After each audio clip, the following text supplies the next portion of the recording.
Maintenant, avec notre invité Alexandre Lecoq du centre Emmaüs de Glun. C'est le seul centre Emmaüs de notre région, donc on va en parler. On va parler de son activité, on va parler de tout ce qui s'y passe, de ce qu'on peut y trouver, mais on va surtout parler de, c'est le prétexte pour vous faire venir ici, hein, il fallait bien une excuse, de la vente de livres qui va commencer demain. Samedi 18, bien ça, oui. et qui va durer, donc c'est ce samedi et samedi prochain le 25, et puis c'est mardi et mardi prochain le 28, à des heures qu'on peut trouver facilement sur Internet. Vente de livres sous chapiteau, tout à 10 cents. À 17, oui. Ça, c'est pas mal. C'est démocratique, quoi, hein. Alors c'est même indiqué, il faut amener ses caisses, hein, parce que souvent on peut venir avec des caisses. Oui, il y a plus de 2500 livres qui seront exposés quand même, donc il y a la quantité. Et c'est vrai que c'est un moyen de mettre à disposition des prix tout à fait démocratiques des livres pour tout le monde. Comme nous recevons énormément de livres, c'est plutôt que de les jeter ou bien de ne pas savoir les on ne jette pas écouler. des livres, hein, ça, Non, c'est vrai. Hein. C'est un sacrilège et on essaye de faire plaisir à un maximum de personnes. C'est clair. En plus, c'est une excuse aussi pour ouvrir notre magasin et faire découvrir Emmaüs. On rappelle le principe d'Emmaüs, des compagnons d'Emmaüs. Oui. On connaît l'histoire de l'abbé Pierre, de ce qu'il a découvert après la guerre en France, c'est en région parisienne, la misère simplement, et l'envie d'aider les gens à se réinsérer, à trouver quelque chose à faire. Il a trouvé quelque chose. On va fêter en février 60 ans de l'appel de l'abbé Pierre. Hein. Et ici à Glun, on a créé une maison d'accueil. Donc elle a été au départ créée à Mons en 1957.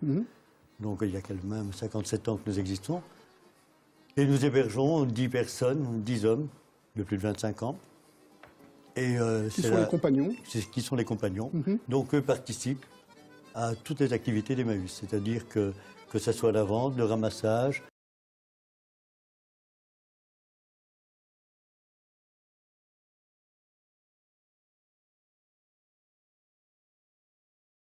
la vie en communauté. Donc ce sont des gens qui ont eu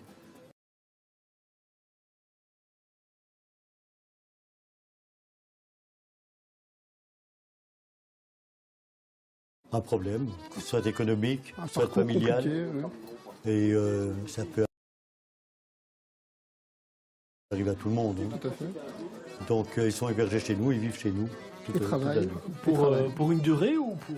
Non. La différence avec une autre maison d'accueil, c'est qu'Emmaüs, nous n'avons pas de durée fixe. D'accord. On laisse à la personne le temps qu'il lui faut pour pouvoir se réinsérer dans la société. Très bien. Il y a 5 implantations d'Emmaüs en Belgique. Oui. C'est assez peu hein, par rapport à la France où il y a vraiment des centres un peu partout. Oui, 140 en France. Voilà. Qu'est-ce que ça représente la fréquentation du centre de Glun? Est-ce qu'on est dans une région où vous voyez beaucoup de gens arriver chez vous pour donner des choses, pour venir chercher? Oui, c'est énorme. Hein.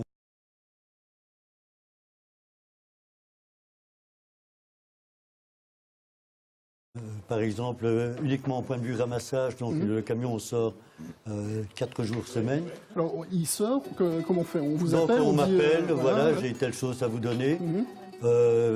J'ai des rendez-vous jusqu'à fin février. Ah ouais. Donc, je suis submergé de dons. Ça, il faut reconnaître que la région, les gens donnent énormément.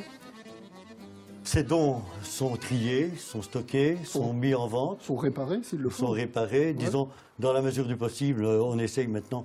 Les réparations n'arrivent plus parce qu'on a tellement de choses. On prend du temps. Ensuite, il faut des ouvriers quand même qualifiés. Les compagnons avant, c'était des ouvriers qualifiés qui avaient perdu un emploi ou qui avaient connu une situation. Maintenant, de moins en moins, on a des gens qualifiés. Et vous prenez quoi? Tout? Tout. Télé, télévision, meubles, disques, bibelots, absolument tout. Quand on vit une maison, nous prenons tout.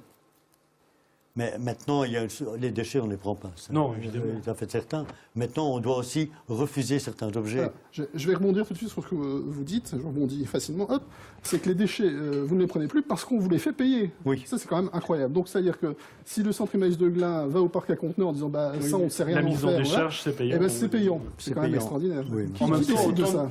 Oui, mais en même temps, on ne peut pas laisser ramasser les déchets des gens. Enfin, il ne faut pas prendre n'importe. C'est pas le but, mais ça peut arriver. Il y a aussi des familles qui sont désorientées. Lorsqu'on va chez une personne qui vit seule, qui n'a pas de voiture, Si vous prenez un matelas qui est taché, pas question d'aller le revendre. Maintenant, si vous allez chercher chez lui des meubles qui sont valables, vous ne pouvez pas lui dire, on va tirer votre pan avec le matelas. Vous renez avec le matelas. Donc là, il faut l'évacuer. Maintenant, des gens nous apportent des salons, ils sont déchirés, on ne sait pas les vendre. Donc ça aussi, il faut évacuer. Et ça, c'est le problème, quoi. Alors, est-ce qu'on est dans une période, on dit qu'on est dans une période de crise, même si certains indicateurs nous disent que c'est fini la crise, ça va mieux. Je demande quand même à voir. Est-ce que vous voyez une recrudescence de gens qui viennent chez vous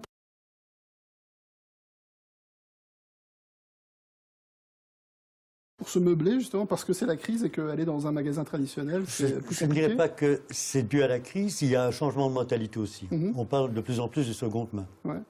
Alors, c'est tendance, maintenant, les gens découvrent Emmaüs. Au départ, les gens pensaient qu'Emmaüs n'était réservé qu'aux personnes défavorisées. Emmaüs, on trouve... Ça, il faut le dire, c'est faux. On peut tous aller chez Emmaüs, trouver des choses intéressantes. Tout le monde peut venir à Emmaüs et il y a des choses très intéressantes. Maintenant, les objets de première nécessité sont vendus à très bas prix parce qu'on essaie de respecter la doctrine de l'abbé Pierre. Donc, c'est vraiment pour aider le public. Mais il y a aussi maintenant des personnes qui, avec la crise, font attention à leur budget et viennent chez nous pour s'acheter des choses à moindre prix. Donc, c'est vrai qu'il y a un changement de clientèle. Ensuite, on a des personnes qui viennent chercher la belle pièce, parce que vous trouvez ça moins cher. On l'a vu sur le petit panneau qui vient de passer, www.emmaüs-glin.be, c'est le site internet, site sur lequel on trouve une sorte de... C'est pas un magasin en ligne, on ne peut pas acheter, mais en tout cas, on voit les dernières pièces les qui ont été derniers arrivages, déposées, à chaque fois, on essaie de en informatique, en mobilier, il y a ça. Comment font les gens pour vous contacter? Un coup de fil, un mail? Un coup de fil ou un mail, je réponds au mail, un coup de fil. Alors, j'invite quand même à venir voir, parce que c'est vrai que parfois, on me téléphone, j'ai vu ça sur votre site. Le site, on le met à jour le samedi matin, puisqu'on a un bénévole qui s'occupe du site. Et parfois, le soir, la pièce est vendue. Donc, c'est très difficile de vendre comme ça. Qu'est-ce qu'on vous demande le plus comme objet? Les ventes les principales à Emmaüs, ce sont les vêtements. Ah bah oui. Les vêtements, pourquoi? Parce qu'il y a les vêtements au très bon marché. Ça faisait partie du premier combat de l'abbé Pierre. C'est le premier combat de l'abbé Pierre, c'est toujours d'actualité. Donc les vêtements, le mobilier, les accessoires utiles dans une maison, chaises, les cuisinières, les frigos, ça c'est une très grande vente. Et ensuite les livres, chez nous on vend énormément de livres tous les samedis. Et c'est tant mieux. Les ventes de livres, c'est samedi 18 et 25, et puis mardi 21 et 28. Alors le samedi, c'est de 10h à 18h, et le mardi, de 16 à 18. Non, de 14 à 18. De 14 à 18. Je vais le noter parce que je me disais que c'était un peu peu. De 14 à 18, les mardis 21 et 28. www.emmaüs-glin pour avoir toutes les infos. Et puis, je pense que vous serez là aussi pour accueillir tous nos téléspectateurs qui viendraient visiter vos installations. Parce que le but, on le répète, en vendant ces livres à 10 cents, d'abord, c'est de se faire plaisir si on trouve la pièce rare. Mais c'est aussi de voir l'entièreté du magasin, quoi. Du magasin. Très bien. Surtout que nous allons ouvrir, en plus, en mars, nous allons ouvrir une vitrine avec des objets excessivement rares qu'on a pu mettre de côté. Et en 2015, on participera à Mons 2015 avec une exposition d'objets de la région de Mons. Ah, c'est sympa ça. Qu'on a regroupé pour cette occasion. Bonne continuation en tout cas. Merci. Merci Alexandre. Est-ce que vous vendez des livres en patois? Il doit en avoir. Il doit y en avoir. Je ne vais pas tout de suite le déposer chez Emmaüs, il vient de sortir.